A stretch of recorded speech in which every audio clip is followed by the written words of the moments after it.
I mean, I know people who are accountants, who are attorneys, who've transitioned to real estate, but I mean, at least maybe they looked at contracts a lot as an attorney. I mean, I literally came from a field that knew nothing or had no connection to real estate. Yeah. So I can't stress how important having a mentor is in this business. I don't believe in a lone wolf mentality anymore. Like, partnership is where strengths are, groomed and improved.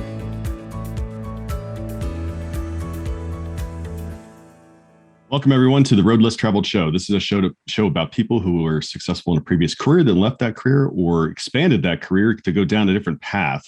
I'm your co-host, Richard Coyne. I'm your co-host, Bill Zahller. On today's show, we have Sumeet Makhijani. Sumeet, we're so glad you're able to join us. And, go ahead, Bill, take it away. Yeah, Sumeet, thank you for being on the Road Less Traveled Show. We appreciate it. Well, thank you guys for having me. Appreciate it. It's an honor. Absolutely. Well, we just want to ask you a little bit. We know you can tell us a little bit, maybe you can tell us a little about your current career and how you got started, and then how you've expanded and what path you're on now. Sure. So I was born and raised in Chattanooga, Tennessee, 42 years old, and went down a career in the medical field. Went to the University of Tennessee for my medical school and Creighton University for my undergraduate. And so that will come into play because a lot of things in my life are revolved around, Omaha. So we'll get back to that at some point, I'm sure, in the conversation. But ended up becoming a plastic surgeon, trained for 6 years in my residency in Albany, New York. And then I took a job close by in upstate New York. And I've been here for the last 10 and a half years working as a plastic surgeon. About 5 years ago, decided to get into the real estate space, and maybe going ahead of your questioning here, but about 5 years ago, decided to get into the real estate space because my parents were residential real estate agents as a second career. And I'd kind of grown up around that world. That was my only time I could really spend with my parents was on open houses and showing appointments and things like that. So I kind of grew up in that world a little bit and always had an interest in real estate, but had pursued a career in medicine, obviously. So wanted to get more serious about getting into real estate. So I decided, I was not in enough debt for medical school. So I went ahead and decided to get a master's in real estate degree from Georgetown. So I completed that in 2 years. And that really was to give me a foundation in commercial real estate, because I had knew nothing about commercial real estate, and figured that probably should learn something before I go ask people for money or decide to build a building or anything of that nature. So looking back on it, there's many ways to get into commercial real estate. Mentorship is a great way. Partnering with people who've already done it before is a great way. But I kind of had this lone wolf mentality because in medicine, I was my own surgeon. It's very individual kind of world I came from. So the idea of partnering or going with somebody really wasn't at the forefront of my mind like it should have been. So I said, I'm going to get this degree and then see what happens. That'll give me a good foundation. And around that time I was completing that degree, I had a close friend that I've been friends with for 10 years, and we met through a mutual friend at Creighton. And he was a very much a real estate entrepreneur. He was an attorney, and we decided to partner together to get into the real estate business. He had done some small real estate, retail real estate rather, and some single family home kind of turns and things. So kind of a good person to partner with. I trusted him, which, is so important when you're dealing with somebody long term. And so we partnered together, and an opportunity arose to get into multifamily development. And it was a property we knew in Omaha that we were very familiar with. And that was kind of my first deal. So my degree kind of prepared me to get into commercial real estate. Development was kind of the point of that degree, to get into development at some level. So that became kind of my motive, to go forward, get into it. And that was our first deal. So not probably how I'd recommend most people get into commercial real estate, is ground up multi development, but that was our first foray into it. And so that was about a 4-year process, and just got C of O last month on that as a 96 unit apartment development in Omaha. So, it's kind of the way things worked out. I'm very happy about it, but just very, very challenging on the first kind of deal. And then a big learning curve, I'm sure, very, very steep from going from like the book knowledge to actually ground up development all the way through. How did you end up, were you looking for that niche when you came out? You said you wanted to do ground development, or just it was the right opportunity at the right time and you decided to go deep in that particular niche? I do love development. I love construction. I love the building process. So for me, that was kind of something I'd always been interested in, and we'll get into how I've moved away from that in some ways now. But I've always enjoyed construction, and the idea was to be a multi-developer. I mean, that was kind of my dream. So to start off on that in that way was really, great. And it was just an opportunity that presented itself. It was a piece of land we knew well. We knew the area, we knew the market, we knew the competitors. We saw what was coming up around the area. So it was just an opportunity that, was too good to turn down at the time. And we did partner with somebody on the ground, so to speak, as well. So it was the three of us, and we just, did it together, and it's turned out well so far. Yeah. And that's what I think you learn too, Richard and I and everybody we talk to, it's a team business, right? You can't do it all yourself. There's too many facets, too many things to become an expert at and to watch and monitor, a lot of moving parts. And especially in ground up development, we have, everything going on at different stages. So right. Like you said, finding the right partners initially. Yes, exactly. And then after we got into the multi-game, we thought, well, that's a great way to go. But, you obviously need a pipeline of development, and that can be challenging. So we transitioned and pivoted into mobile home parks. And so today that is our main business, is the mobile home park space. About a year ago, we founded Easy Living Communities. That's EASY. Most people think it's like easy, like E is and then Z, but Easy Living Communities. And we have purchased 6 parks in 4 states, and we're up to about 280 pads and kind of in a growth phase. Mm-hmm. Awesome. Yeah. Congrats. That's great. Thank you. Yeah. Congratulations on the getting the CO for the building, the stuff you built. But again, that's the mobile home parks can be very lucrative. So that's great. And, pulling down. So of those, just briefly, are, you probably, obviously you mentioned the number of pads. Some, do you look primarily for parks where they're mostly not park owned homes? Or do you look for the ones where they're more park-owned homes and not? Yeah, we tend to focus on parks that are tenant-owned homes, but in certain markets, you do see a predominance of park-owned homes. So I mean, we focus on tenant-owned homes, but park-owned homes sometimes come with it. Right. And it's not a model we particularly care for, but sometimes that's kind of the opportunity is really in that. Right. So we have bought parks where we bought them with majority park-owned homes, and we've tried to transition them to tenant-owned homes. Yeah. So that's kind of one of our business models, so to speak, if we see an opportunity. But we're open to a lot of different things.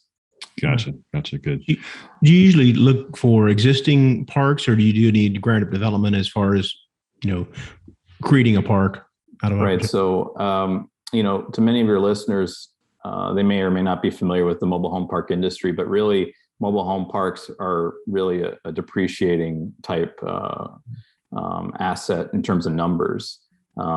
Every year, roughly about 100 are redeveloped into maybe higher and better uses. So the idea of development is typically not an opportunity that you'll find in the mobile home park space. Very few are developed a year, and it's primarily because cities, for the most part, municipalities don't really favor development of mobile home parks. Right. And NIMBY, not in my backyard. Exactly. Yeah, and there's a lot of reasons for that, which are understandable. In addition, taxation does come into play for the cities. And like you said, I mean, they don't typically have the best reputation, maybe, to the common person in terms of, what you might find activity-wise in a mobile home park. So, or they may not look as nice as a nice multifamily development. So there's a lot of reasons why, but development in the mobile home park space is few and far between. Yeah. Yeah, that makes a lot of sense. And in a way, it's too bad because, again, we do have a significant shortage of affordable housing in this country. And, mobile home parks, okay, great. Like you said, it's the asset itself doesn't typically go up in value of the actual house. Right. Yes. And again, I guess that speaks right to the tax issue that the municipalities want taxes to go up, not to go down on property. And if they can, zone it to be, prohibited, and therefore, the only thing that's allowed is something that's more of a permanent structure, which is an asset that increases. Well, then guess what? Your tax revenue continues to go up. So yeah, exactly. I always tell people, it's much better for them to have a Costco there than a mobile home park. So, right. Is that something you guys look at for like an long-term exit strategy, 10, 15 years? Like, would you redevelop that, repurpose it to the highest and best use as kind of an exit strategy, kind of a covered land cash flow play currently, and then, in 10, 15 years, if it makes sense to redevelop that, is that something you guys kind of have in the periphery? I mean, I think that's always something in the back of your mind. We haven't specifically bought a park based on its location and in terms of potential development down the road. We tell all our investors, and I think this is kind of where we maybe separate ourselves from maybe some of the others in the field or in the industry, is that we have a very long-term horizon. So, we really aren't in the flipping of mobile home park business. We want investors to go with us throughout the journey, and we're relatively young and want to keep our investors in the game for a long time. So we look for opportunities to strategically refinance, but we really do want to hold these properties for the long term. And if in 20 years the property is a new development site for multifamily or a Costco or wherever it may be, we're open to it. But our intention has always been to hold these properties for the long term, give tenants a place to live that's comfortable and safe and secure and an affordable place to live. Right. Yeah, that makes sense. So Sumeet, as you think back to in your medical field, maybe med school, that kind of thing, is there a humorous story that you experienced along the way? Something funny in your past? Yeah, I mean, I became a plastic surgeon, and that was always my focus. But medical school gives you an opportunity to see a lot of different fields as you're deciding what you want to be in life. And so, really a lot of funny stories. I mean, probably more specific to people who've been in the medical field and know kind of the ins and outs of what goes on there. But, delivering a baby was probably one of my unique experiences in medical school. Nothing I really wanted to do long term every day for the rest of my life, but it was always exciting. And all I can say is that they always put us with the lady who was ready to deliver, who had probably delivered, a number of children before. That was always the easiest one for the medical student to get in for. So it was pretty much, you would walk in, the baby would be delivered within, 5 minutes. You'd catch the baby, you'd feel like you'd, change the world, and, that you'd hand the baby off. So probably one of my fonder memories is, delivering a child, and I'll never forget that. Wow. Yeah. That's amazing. I'm sure that's an amazing experience. And wow, it is part of human nature, and and it happens every day, but at the same point in time, it still is a miracle. It strikes me in that way every time I think of it. Yeah. And they didn't necessarily trust us for that woman who's having her first baby, but that woman was having maybe her fifth or sixth. It was a lot easier to deliver a baby in that sense. So yeah. They can talk you through it themselves. Yeah. Right. Exactly. Yeah. I was basically just there for supervision, I guess, or observation. No, doctor, you're supposed to stand over here. Right. Exactly. Yeah. Come on. I've done this a few times. Yeah. Exactly. So, what was the deciding factor to made you want to pursue a different path? Obviously, you're busy enough in the medical field. So just a lot of extra time on your hands, or what? Yeah, that's a really interesting story for me. Personally, it was a decision that I wanted to make when I started this, 5 years ago, thinking about getting into real estate. A little bit of background on me is I'm an only child. My mother was an only child. And about 15 years ago, my mother moved full time to live in India, where she was originally born, to take care of her parents.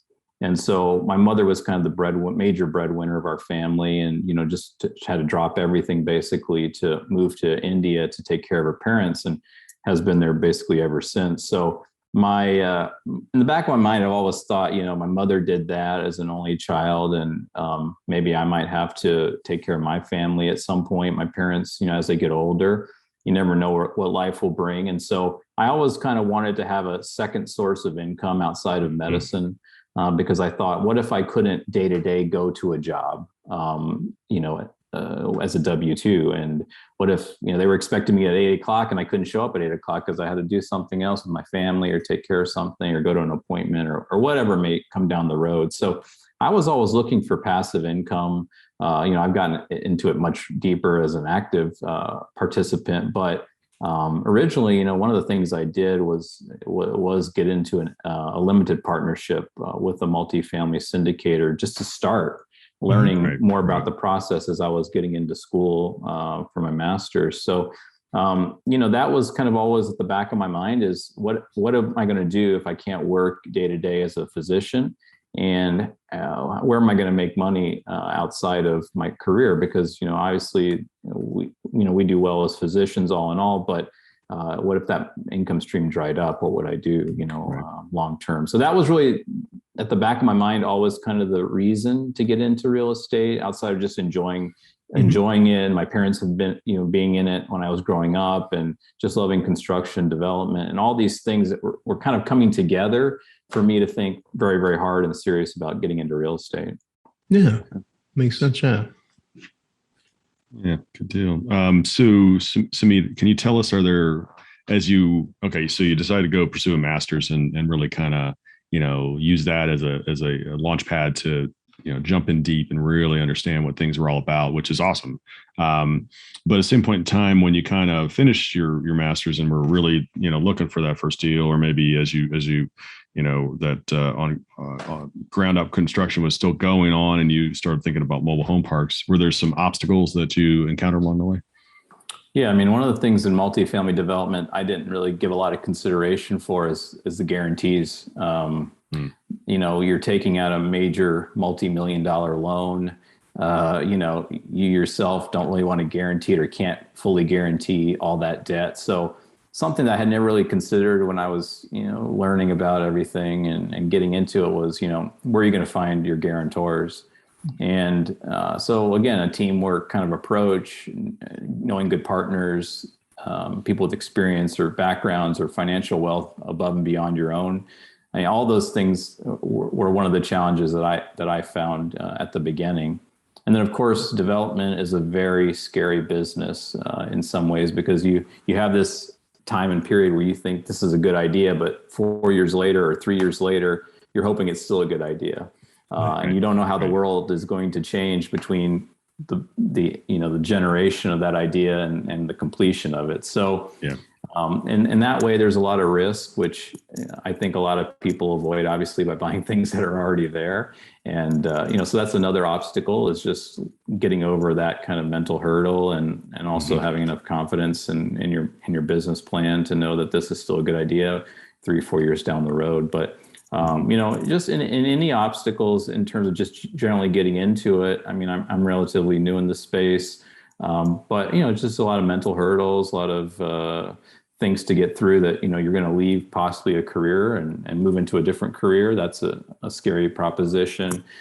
Learning how to get into it is also very difficult. I mean, we have mentors in our field in mobile home parks and to rely on others for their advice as well. But just the idea of getting into a new space is also very, very scary and can, cause a lot of obstacles just mentally and just learning as you go, so to speak. Sure. Yeah, absolutely. Well, thinking back, what was your first victory as you transition? You're learning, like you said, as a LP investor and in other deals. And then on the timing wise, I wasn't clear. Did the ground up development, and it was a longer 4-year time horizon, did that happen in the meantime? You'd closed some mobile home parks? No, the mobile home parks started later. So the first deal was this LP investment that I did. Kind of that started around the same time we started our development, actually.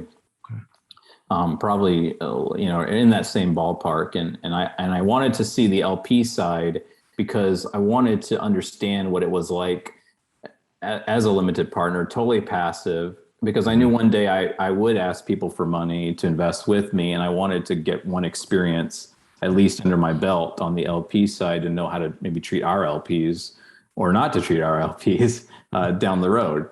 So that was very important to me, and I knew real estate was going to be my path, and I knew I wanted to get into it. And this was obviously the kind of the easiest way is to give somebody else the opportunity to take your money and increase it. So that was kind of all starting around the same time. But in the mobile home parks came about 18 months ago. We started doing that.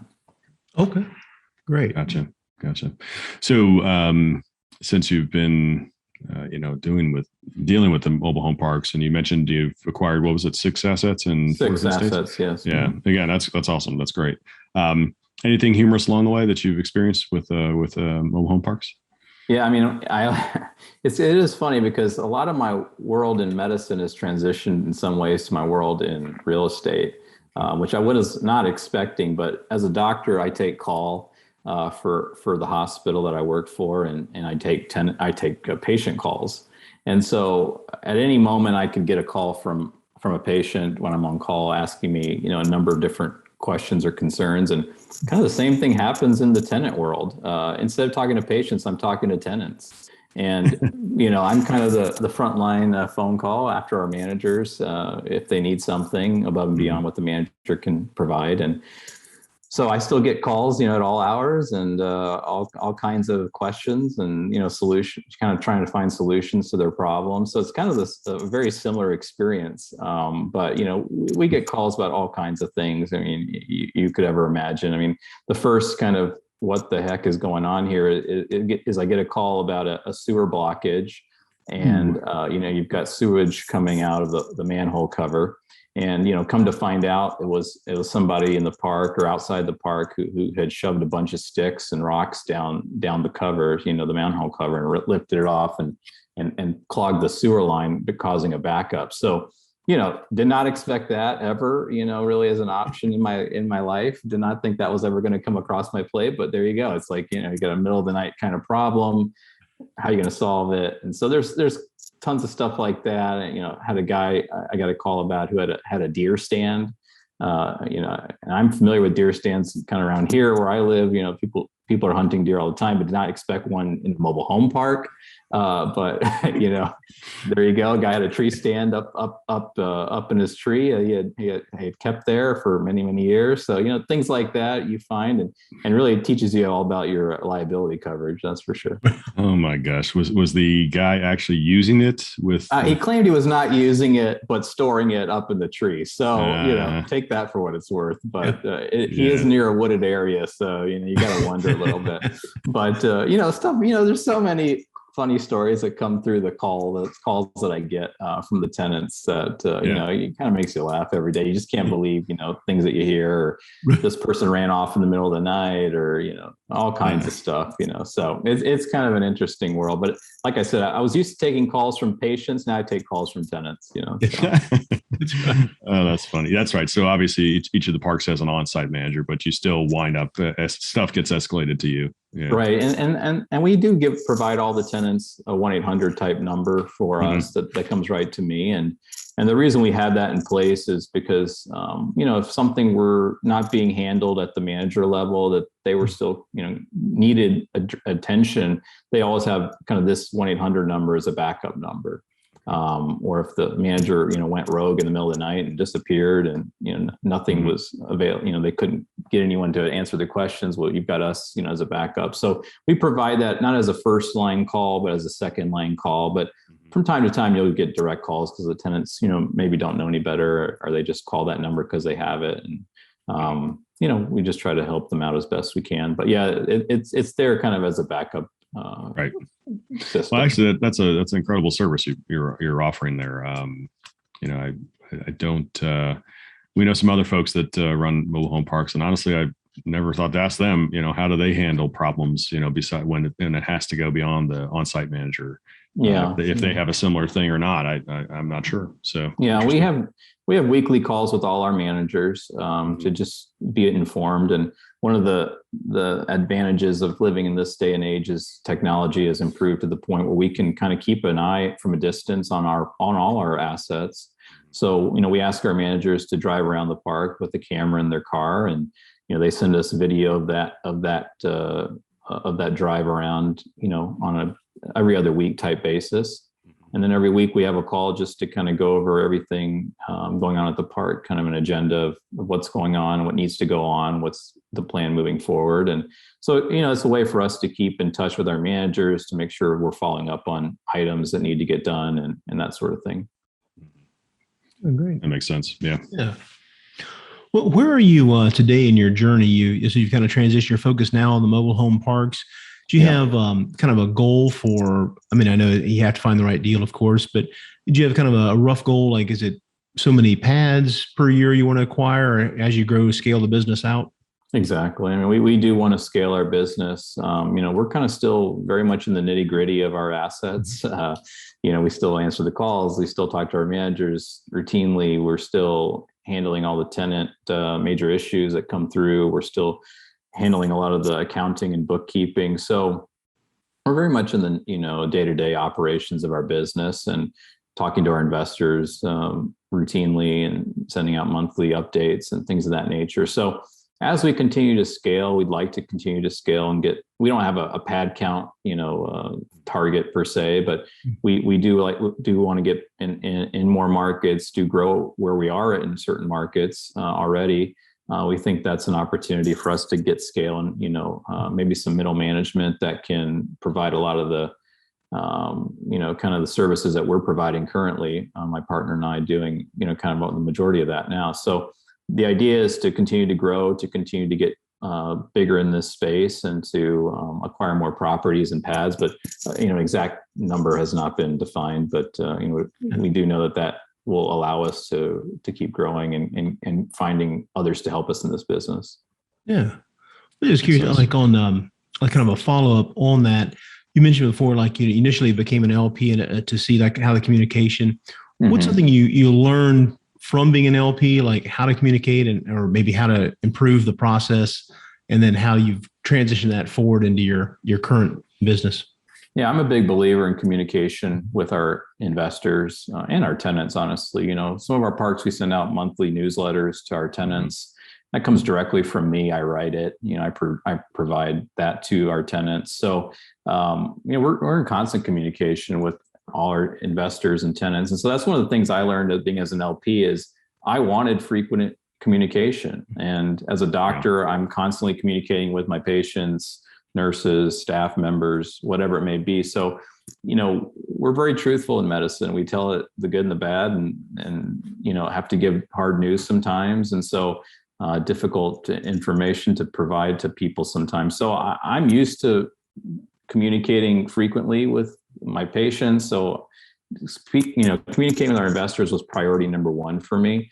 Because I think as an LP, I oftentimes didn't hear from my GP for months and months on end, or I might get a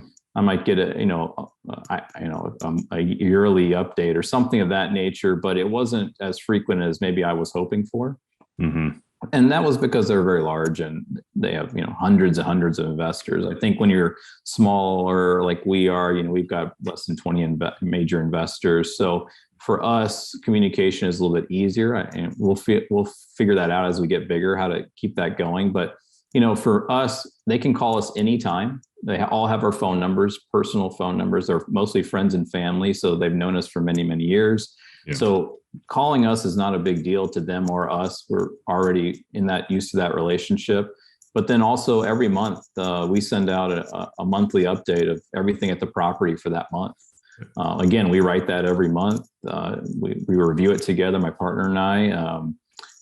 We tell them the good, bad, and the ugly, just like we do in medicine, and send it out. And so they're pretty much up to date on everything going on, so that when we do have about every 6 month kind of video Zoom type calls where we get together with our investors per property, and they pretty much know what is going to come. I mean, at those 6 month updates, in video, because they've been getting monthly communication every time. So that was very important to me, something I've always believed in. We don't want to keep our investors in the dark. If you keep them in the dark, they get very nervous.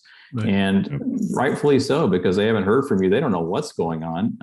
They trust us because we're friends and family, of course. But at the same time, we want to treat them like they're just, we didn't know them for a long, long time. And we want them to have that trust in us regardless. So we believe in frequent communication with our investors. They can talk to us anytime. I mean, there's no, phone chain tree that they have to go through, press 2, press 3, press 4. No, it's like you call me on the cell phone, you get me. We talk about whatever's on your mind, where the asset stands, if you have any questions, what the plans are. We always communicate that. So, for example, we've got one park, we're looking to expand the park. We're not really allowed new construction, but you are allowed expansion of existing parks if possible. So, that's something we brought up to our investors very early on, even kind of in the due diligence phase of the property.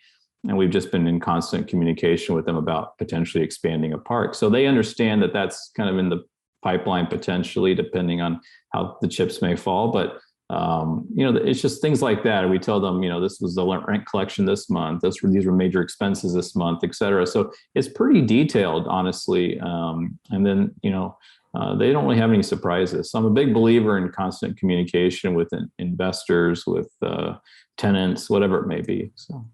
Yeah, that's super important to us as well. We really make sure we do a very, very good job with the investors with the monthly communication, making the financials available and, video conferences or, info webinars or whatever you want to call them. Yeah. That you got to stay in touch with your people because they're trusting you with their money. And, obviously you want to be a good steward of that and let them know what's happening. So, yeah. And I know there's a lot of services out there with portals and, people log in and they look at all the updates or whatever through that. But, we just are pretty, I guess in some ways, pretty low key about that. We just go directly to the investors and, just communicate, one-on-one if necessary, but we're in constant communication. Yeah, makes sense. Sumeet, is there something that you do to give back? Maybe it's to your residents, maybe it's to the community, anything that you can share along that line? Yeah, I mean, we try to give back in many ways. I think one of our most, I'd like to say one of kind of my major goals moving forward is to give back to the tenants in our communities. Mm-hmm. So kind of our mentor in the business has a program very similar, but we'd like as we continue to grow our business and become more profitable, we'd like to give back to those tenants who maybe can't afford to improve their homes to the point that we would like them to be improved. So, looking at a setup where we, for our parks already, we basically painted or going to be painting pretty much everybody's home in the whole park free of charge. So for us, that's giving back to the tenants who, may not have a lot or may not be able to do that physically or whatnot. So we believe in kind of investing back into our parks in a major way. We want to kind of revitalize them, bring them back to life. That's always been our goal.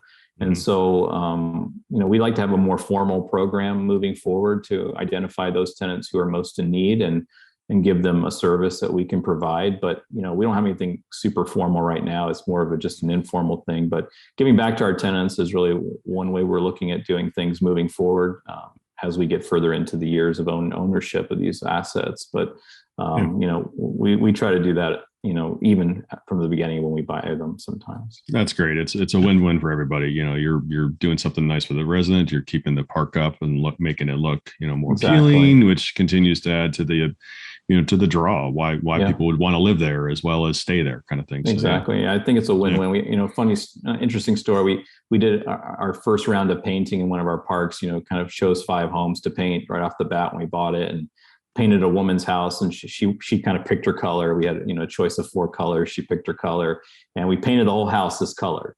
And, she actually just decided that she wanted to paint some of the trim a different color on the home. So, we painted it blue. She went back with some white trim paint and just painted all the areas of white trim. But this was something she would have never done before.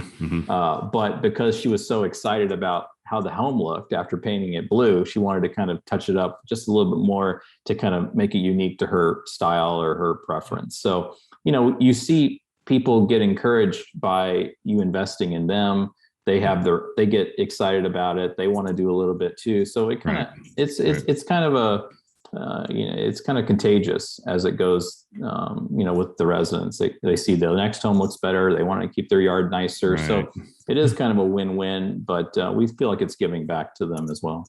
Awesome. Absolutely. Yeah. Well, Sumeet, what's something you've recently implemented or you're looking to implement to help you grow and scale your business? It could be a CRM. You talked about a portal. Any things on the horizon you've recently done or you're looking at to help you? Yeah, I mean, one of the things that's really changed my life, being in the nitty gritty of kind of collections and that sort of thing, is our software program does allow for tenants to pay directly through the software, or they could pay at a local retailer, so a big box retailer. So instead of, we've tried to transition away from accepting cash or checks or people going to banks and depositing things. So to make my life easier and my partner's life easier and our managers' lives easier, we've kind of started implementing more of a direct withdrawal through their bank in our software, or they pay at a local retailer. There's a small service charge for that. And then it just goes right into our software. So we don't have to kind of keep that Excel sheet anymore, where we had to before, to keep track of people paying or not paying. So that's really saved us a lot of time, frankly. About collections, that's always something every month it's going to show up. So you want to kind of save your time, to more important things like talking to you guys or talking to brokers or investors or whatever it may be. So for me, I found that a big advantage that we've recently implemented, and honestly, tenants have been very good about it for the most part. And we've got some seniors who probably can't make it to a big box store every month, but we still help them out and try to work with them. But for the most part, if it saves me 80-90% of our tenants are paying that way, I mean, what a big time saver for me. Right. Yeah, that's great.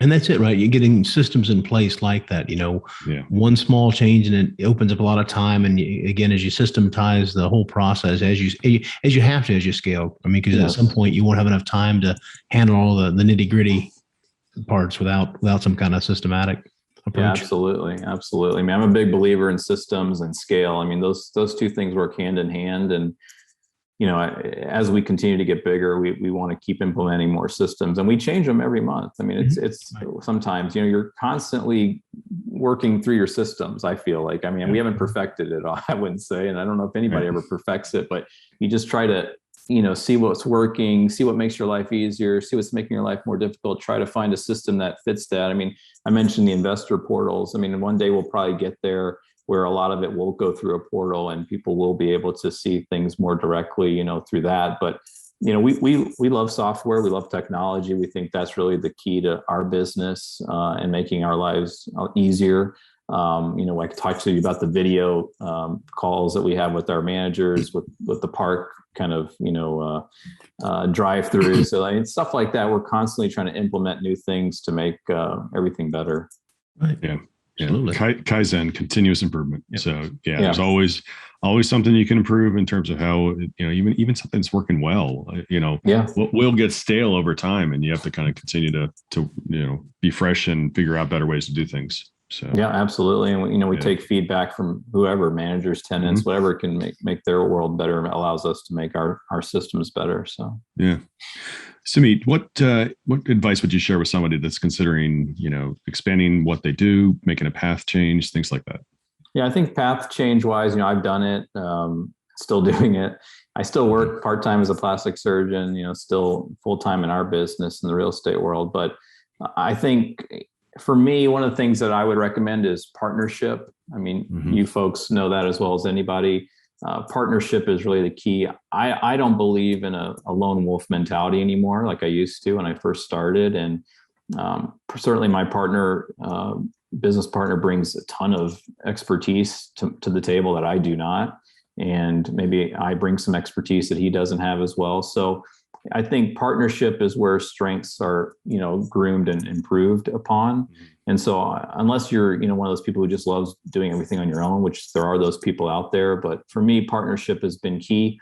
And I would say mentorship is also super important. I I can't stress how important having a mentor is in this business, especially if you're coming from a different field like medicine. I mean, I didn't learn anything about real estate and as a plastic surgeon or in medical school or finances or any of this. So, if you're coming from a world where you have, I know people who are accountants, who are attorneys, who've transitioned to real estate, but at least maybe they looked at contracts a lot as an attorney, or or as an accountant, they knew bookkeeping. I literally came from a field that knew nothing or had no connection to real estate.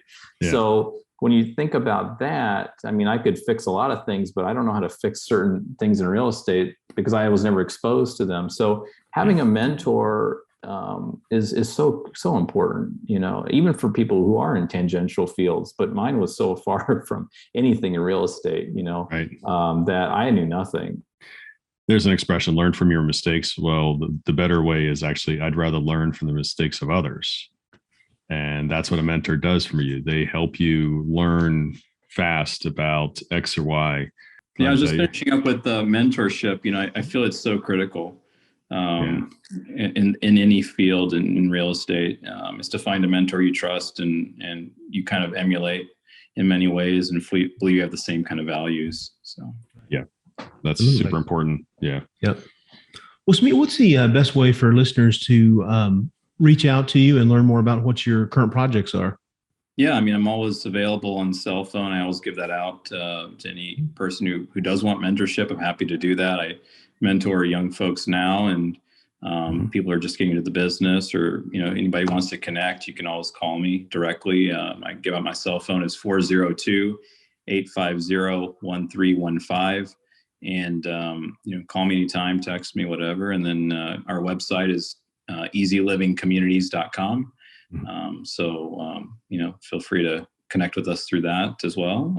So yeah, a lot of options. Great. And we'll put links to both those in the show notes below so they can contact you. Well, so we'd like to really thank you for being on the Road Less Traveled show today. We enjoyed the conversation and wish you continued success. Thank you so much for having me, and best of luck to your show as it moves forward. Thank you. Thank you, Sumeet. We really appreciate you being on. We'd also like to thank our listeners. Please continue to give us a 5-star rating so we can bring you more great content like our discussion today with Sumeet. We'd also like to thank Park Capital Partners that sponsors this show, as well as the Park Capital Partners Foundation. That is a 501(c) nonprofit organization. And that is something that's a bit of how Bill and I give back. We fund the operations of the foundation, and then when an investor makes a commitment to invest with us, we'll make a donation to honor that investor. And then finally, we also have the Park Capital Partners Value Add Fund that is open now. It is a 506(c) fund to help us continue to acquire more apartment buildings, things like that. So thank you everyone for listening. Please have a fantastic holiday season coming up. And remember, folks, the road less traveled may be calling you. We recommend that you listen and take action. Thanks for joining.